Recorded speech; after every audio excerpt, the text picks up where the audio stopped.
To get into business for me, it was to create an environment where people could be valued, not disrespected, not just kicked out. And sometimes I think when we don't see the big picture, we respond in a big way to small things. You can tell the size of a person by the size of the problem that gets them out of character. You don't just wake up one day and have a successful multi-million-dollar business. It just doesn't happen that way. You definitely have to take some hits. You definitely have to make some bad decisions. The better you get internally, the easier it becomes externally. The growth always has to happen inside first.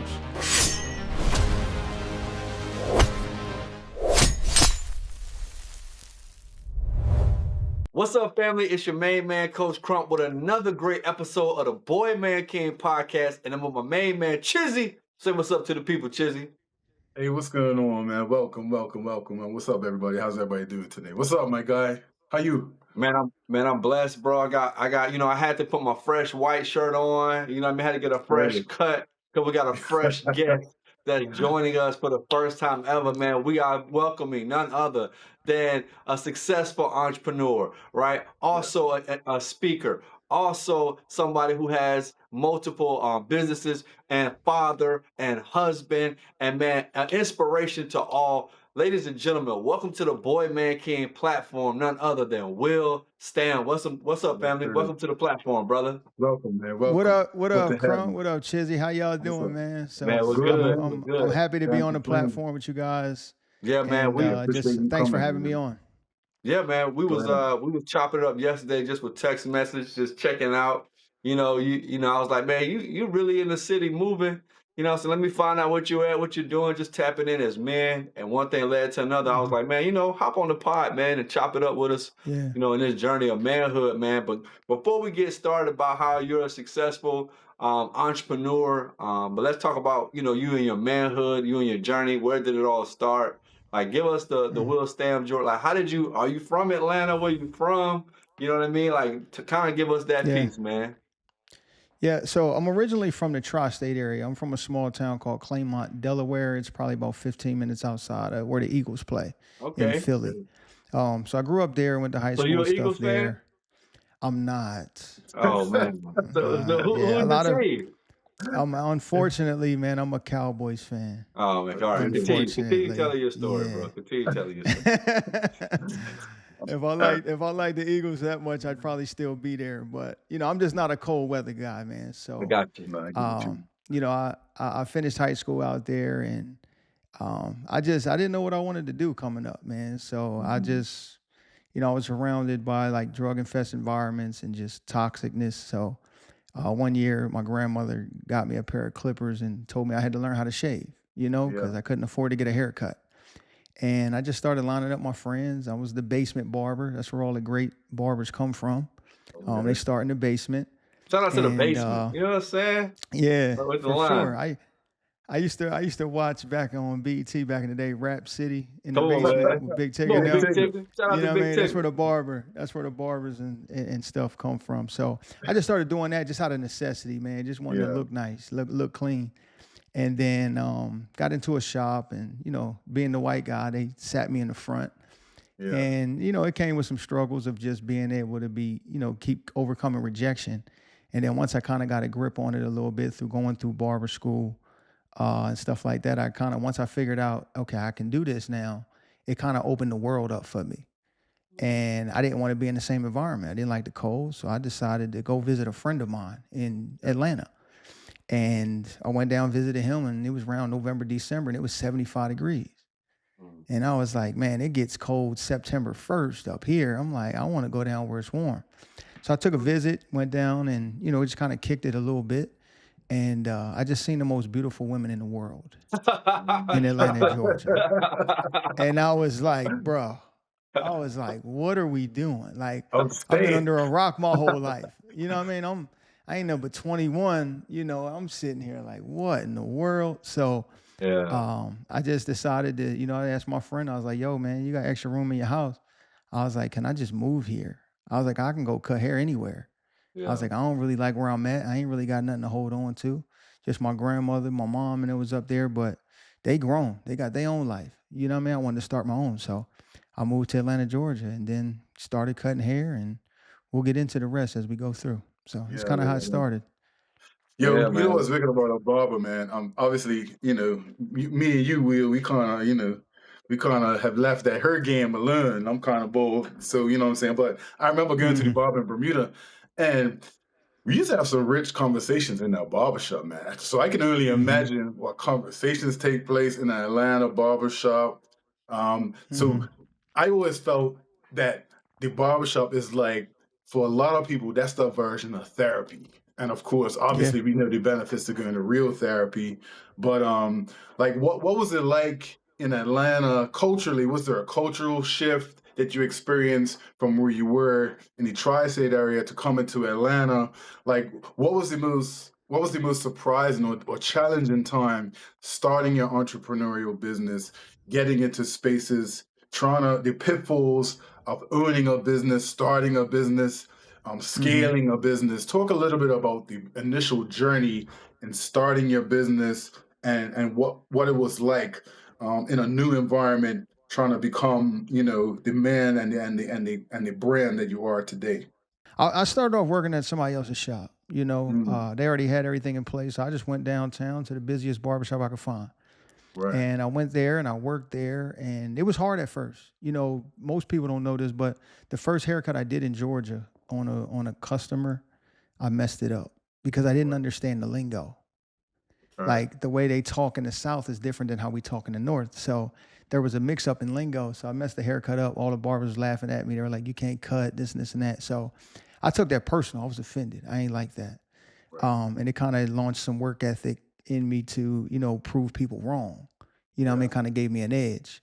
And so I worked there for about 2 years, but I was very outspoken, very immature as a young man, arrogant for sure. Just nobody wanted to help me. I was the only one of my kind. So I kind of was in an urban style barbershop where a majority of the barbers were African American, where I was the yeah, only white guy. yeah, So being in the South, being the one white guy with a little bit of, confidence, that was kind of frowned upon and right, it caused conflict. So I did that for about 2 years and then ultimately got fired. Just yeah, everybody kind of collusion took place and everybody was like, nah, we gotta get him out of here. So they did. They threw my stuff in the trash bag and kicked me out. damn, And that's where the entrepreneur was birthed in me yeah, because I just wanted to work and be one of the guys at the barbershop, just make money, go home.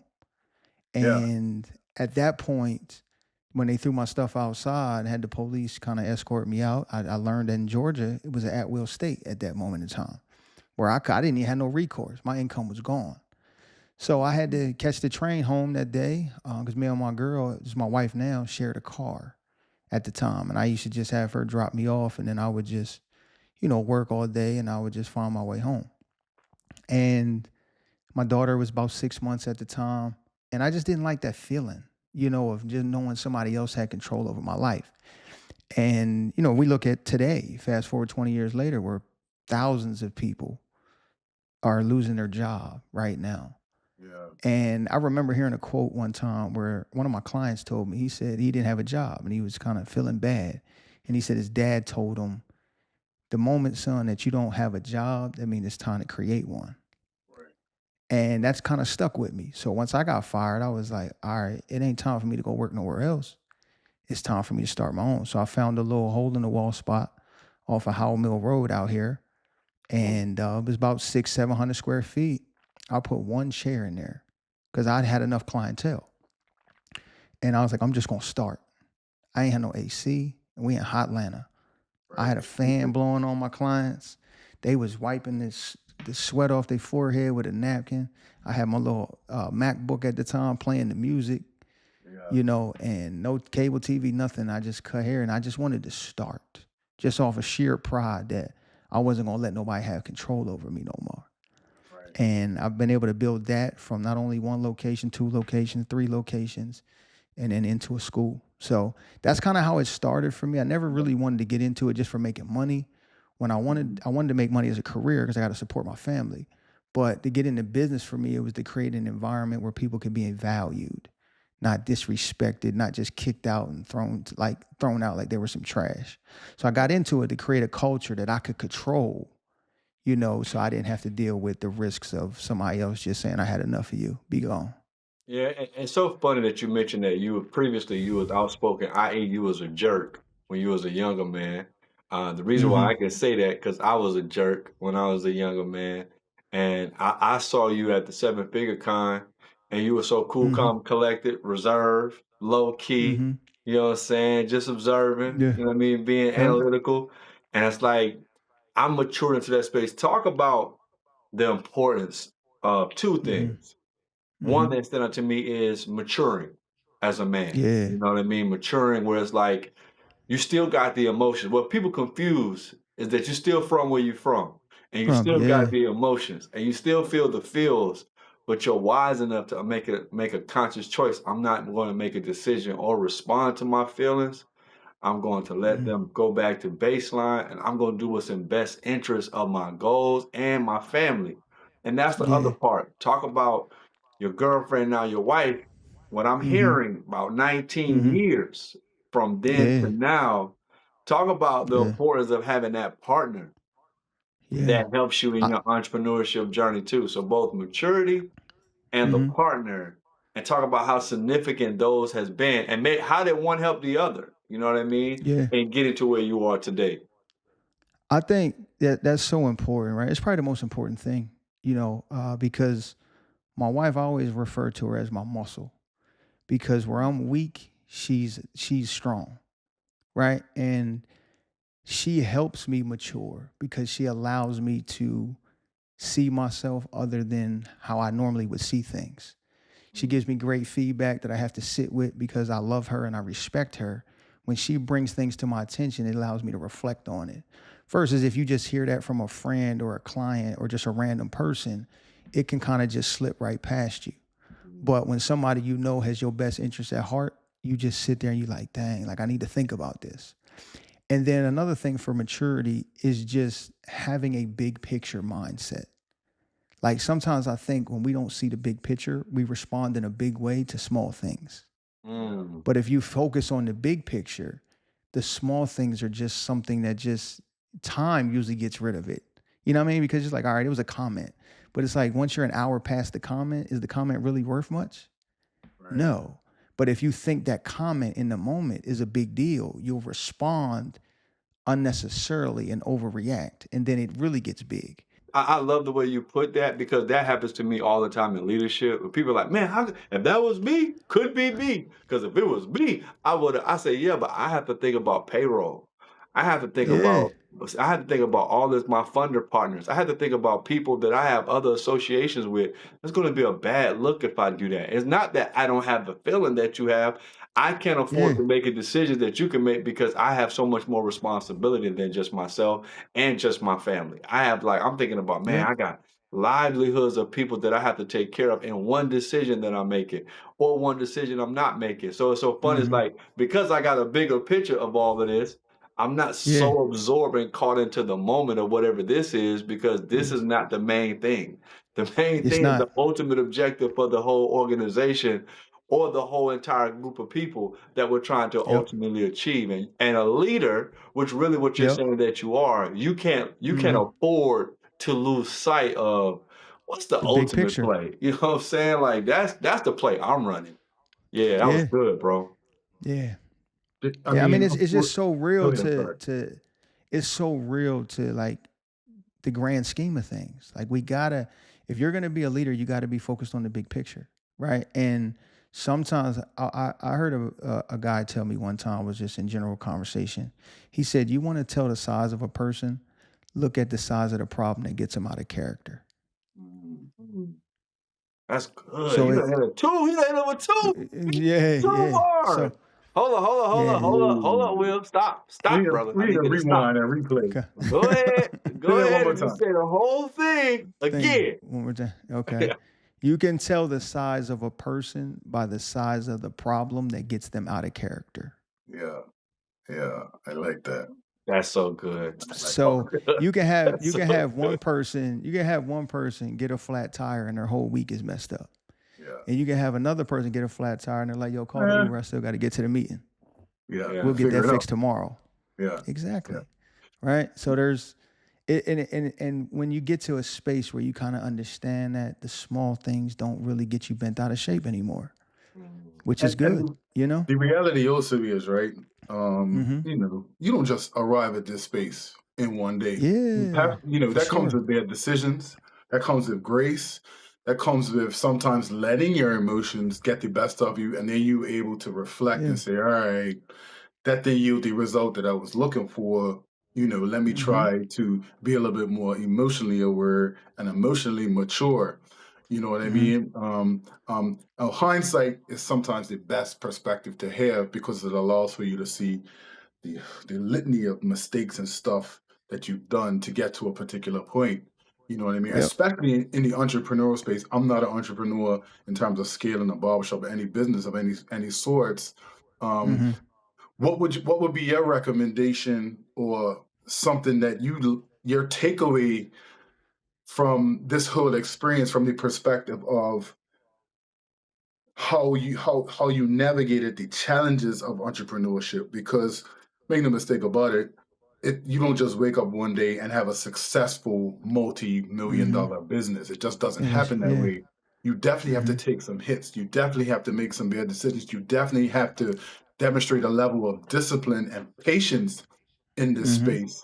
For entrepreneurs out there who are trying to scale a business, who are trying to endeavor to do something on a grander scale, like what would be your wisdom and your takeaways for staying the course and figuring out those difficult times that you will definitely encounter in building something. Yeah. I'll tell you the honest truth, man. Is Jesus Christ.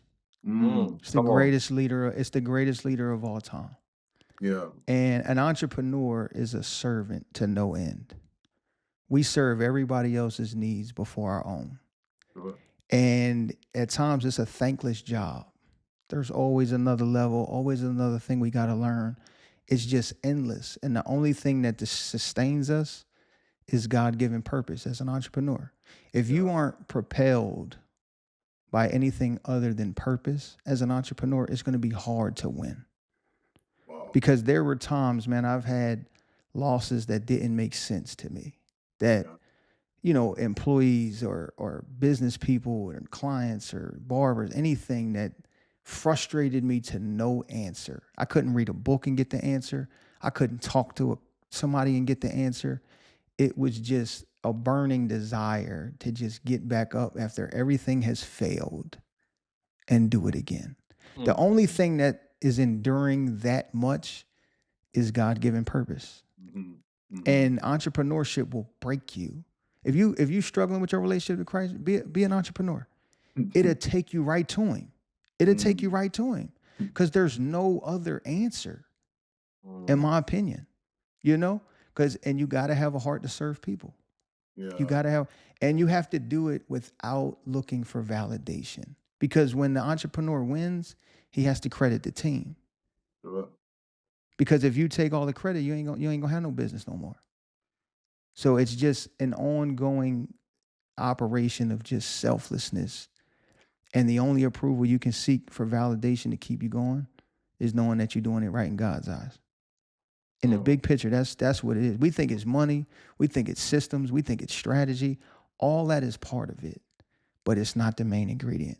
It's the icing, not the cake. Yeah, that's good, Yeah. bro. That's good, man. Yeah. And thank you for keeping a buck with people For about like sure. how serious it is and how serious you got to be about who you really are, about your purpose, and about your Mm-hmm. faith in Jesus Christ, man. Like shout out to you, bro. Yeah. Look, so let's try this one on just to help people with some practical pieces because I was on the same energy Mm. Chizzy was on. Like now that you're on this side, So you yeah. had Jesus Christ, you had problems you didn't have no answer for, Mm. you use strategy, you use systems, but Mm-hmm. you here. What are the Mm-hmm. top three things that was like the For secret okay. sauce from you Okay. going from your mother saying, you think you said your grandma gave you those $15 Yeah. clippers when Clippers. you was in Yeah. the basement, from being a barber in the Mm-hmm. basement to being a Mm-hmm. barber on Boardwalk, like Mm-hmm. what was the three main reasons or three Mm-hmm. main strategies or three main Mm-hmm. tactics that you Mm-hmm. used to actually get you to where you are today? All right. The first one is a principle that I live by to this day. Is giving starts the receiving process. Whatever you want more of, you have to give it first. So I wanted clients. So I started giving clients haircuts for free. That hits Right? me I in the would give jaw, my bro. time. I will volunteer. Like I always tell people, like if you want people to like respect you, you got to respect them. Right? If you want people to encourage you, you got to encourage other people. Whatever you want out of anything in life, you're going to have to give it first. So I just went around and started serving. Anybody needed a haircut that I thought needed a haircut, I was like, y'all do it for free. I'll do it for free Yeah, because free leads to fee, but you got to do it for free first. for So I sure. started doing that. And then all of the money that I made, I saved it. That's a big key. So many people make money and we waste it. And then when we Mhm. need it to reinvest, we don't have it. A lot of time businesses die because they don't have cash flow, but they don't Yeah, have responsibility with their money. So when I was making money and stuff like that, I was just saving it because I was like, yo, I don't know what's coming. And I had like tremendous work ethic where I was willing to do whatever it took. That's the mentality it's going to take too. So you got to give, you're going to have a mentality like you can work all day, all night because nobody was coming for me. My mom wasn't there. My dad wasn't there. And I still live to this day. It's like, if I don't get this right, it ain't nobody coming to get me out. You know, it's nobody coming to get me out of financial challenges. Nobody coming to save me when I make a mistake. So I had to be proactive with trying to learn as much as I can and invest as much as I can. And then all of the personal development and leadership stuff. yeah, The better you get internally, the easier it becomes externally. The growth always has to happen inside first. So I'm somebody, I read a lot of books. I'm going to study the greats before me because they're going to leave blueprints and strategies and stuff that you can follow. There's nothing new under the sun, but you have to have enough humility to be able to follow the people who came before you to give you the necessary information so you ain't taking a bunch of false steps and wasting time. It's so much easier if we can just remain humble in the beginning to be able to get guidance from people who went before us. Like I take 20-year-olds in my school and I give them so much game that I wish I had at 39, that I have now that I wish I had at 20. Mm. And the reality I see is some will take it and use it and others will act like they don't hear nothing I'm saying. And it over time, it just nets different results. So giving starts the receiving process, being disciplined financially, and then being able to have enough humility to be a quality listener, it'll save so much of a headache, even for entrepreneurs to this day. yeah. So we talked a little bit offline about the foundation. You started to touch on Mm-hmm. it just a moment ago. Mm-hmm. What I'm noticing, there's a theme with success and Mm-hmm. giving. So Yeah. many people, I'm pretty sure you can relate to this. Crump, I know you can relate to this. There's a theme, success and giving. Talk a little bit about, because I think most people look for the result without putting the work in. And you spoke eloquently about, doing stuff for free and being Mm-hmm. charitable and and Mm-hmm. and and just really being of service. Talk about Mm-hmm. the foundation. Talk about what the foundation is, how it's beneficial to the community, how it's beneficial to the Mm-hmm. school, how it's, in my view, directly related to the growth that you've experienced in developing your business. Talk a Mm-hmm. little bit about, well, a lot, as much as as much as you want, obviously, Yeah. about the So foundation. so the Pro Fresh Foundation is just birthed out of me not never wanting to forget where I came from. Hmm. I was the poor kid in high school who didn't take SATs, graduated high school with a 1.3 GPA, didn't have the support to be able to go to college, right? And I still want them to have a fighter's chance and an opportunity to make something of their life just like I did. Yeah, So I don't care how successful I get in the future. I still want to provide hope for the child I used to be. I love it. And I wrote in my book called What's in Your Hand. The last chapter is about finding purpose. And I believe real purpose is serving the person you were 5, 10, 15, 20 years ago. And my foundation is about serving the person I was 20 years ago, 18, 19, 20 years old, not necessarily smart enough to go to college, don't have the financial support, but I want to do something with my life. I don't want to be just bounded to the streets or having to just work a dead-end job. I want to be able to do something where I can grow as an entrepreneur and create opportunities for people who come behind me. So the Pro Fresh Foundation raises awareness about what barbering can be, but also raises capital for underserved communities to get access to go to barber school. Specifically the one I created, where I know the culture, I know the teachers, and I'm the education director and the leader and the visionary over it. Yeah, I love it, man. I just gotta say, bro, first and foremost, man, you're so inspiring, man. Like, Appreciate that. yeah, man, like, yeah, and I'm so grateful. You know, you mentioned, and Chizzy mentioned it earlier too, how people don't really are not correlating success and serving. And Yeah. they see them separate, Chizzy. Like they're like the ones over here, like, well, no, they actually go hand in hand. You know what I mean? And Yeah. shout out, you know, we all know ET, and I've been blessed for him to be my mentor now for almost 15 years. And I remember early in our journey how much he was doing for free that people didn't know nothing about. Like, it wasn't just the Yeah. speaking he was doing for free, it was the coaching and mentoring he was doing for free. I was just like, yo, this dude is so ahead of me. But it's like, one thing that's obvious is that he ain't stopping serving. Like, whenever he gets a chance to serve, he's Yeah. serving. And one thing may pop on business or on a speech, but he's serving like every day. You know what Hey, I'm saying? yeah. Like, It's the habit. straight giving people game. And that developed you said it earlier, that appropriate mentality of, like, Yeah.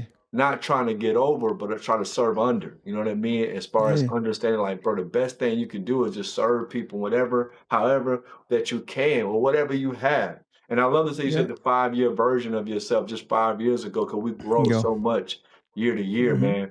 So tell the people, man, just more about, you know, what you got going on, how they can tap in, how they can learn more information about you, bro. Okay. So what I am is a barber by trade, and I built a couple barbershops to just create an environment where clients can come get a quality haircut and an inspiring dialogue to where they leave out inspired and ready to take action in their own life. And that business is called Professional Cuts. It's just something I came up with because we're pros who get people fresh, and I like to think that we're international, where we can cut all nationalities, because I know I can, and that's what I train.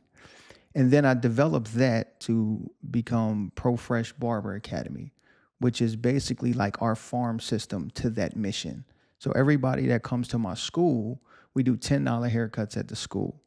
And those reps, I'm training barbers every day. So you'll probably see me in the white jacket online at some point. But I'm training those barbers every day with the same principal values and core training strategies that I've used to be successful as a barber. And then obviously I just talked about the Pro Fresh Foundation, which is just me remembering who I was 20 years ago and want to provide an opportunity and give a young person from an underserved community a fighting chance. That's my lifelong mission. That's my purpose. I wrote a book about it. It's called What's in Your Hand. You can get that on Amazon.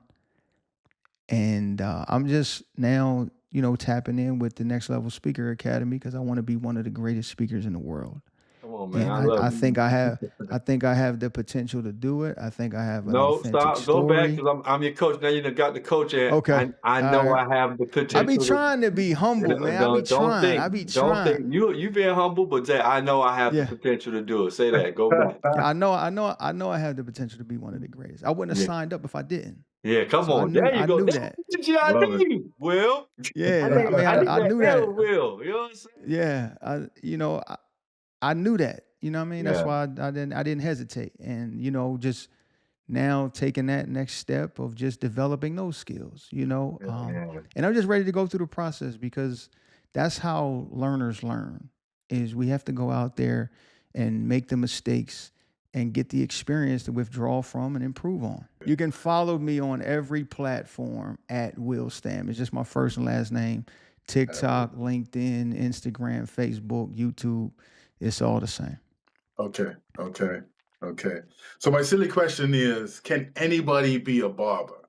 Do I need to some Yes. level of artistic skill set? So if I at So 40, go ahead. there's different levels. Yeah. Everybody can be a barber, but Okay. there's Even different even levels of Chippy? talent. Even, Yes. I mean, Yeah. There's different levels of talent. You know, some people have real artistic talent, right? yeah. But everybody can. My best people are the people who come with no experience. Right. Now, maybe they had talent, it just was underdeveloped. That could be true too. I do have some guys that are a little older that come on late, and they take a little bit more work. They take a little bit more time to develop. But I people always say, well, you got to have a hand and an eye for it. I think that's just discouraging, because the way I teach it is a simplified process where I can make you at least a CB average. You may not be a 99, but you might be an 82 overall. Yeah. But that don't mean you can't do it. That don't mean you 2K. can't do it. You know what I'm Yeah, saying? that don't mean you can't do it, for sure. All right. Last question. I know Crumb's biting at the gums. Is barbering AI proof? Are we going to get to a point in life where we Yes. have technology that will say we no longer need a physical barber? Like, what's your thoughts on that? I don't think it's possible, because a real haircut is built to the head shape, and everybody's head shape is different. Right. Ain't no there's a robot certain cutting level. my head. I can tell you that right now. And I'll tell you like this too, with textures and it just different intricacies in a haircut, it's gonna be hard. Now, here's where AI does help. It will give us an enhancement as far as like the creativity. Okay. Where like we'll get some designs and some creativity with looks and strategy on how we want to cut a head. It'll help in that aspect for sure. Systems, it'll make us more efficient. So it'll help in that aspect. But as far as like replacing us, Right. nah, I think that's at least another 20, 25 years away. So I'm not walking into a barber shop like, when you was younger, you go to your mom, she goes to your hairdresser, and you stick your head under this thing, you put it on top of your head, and just this computer just gets your little shape out. It's not, we're not getting there yet. Nah, that ain't happening. I mean, that's good for a dryer. You know what I mean? It'll dry the hair. Comes like, what is this guy talking about? Yeah. Well, Will, man, on behalf of Boy Man King podcast, man, please follow us on IG and YouTube at Boy Man King Live. We want to say thank you for your time, bro. Thank you, bro. Really appreciate it. Enjoy chopping it up with you, man. And as we say on the Boy Man King podcast, the journey continues. Y'all be blessed. Appreciate you, man.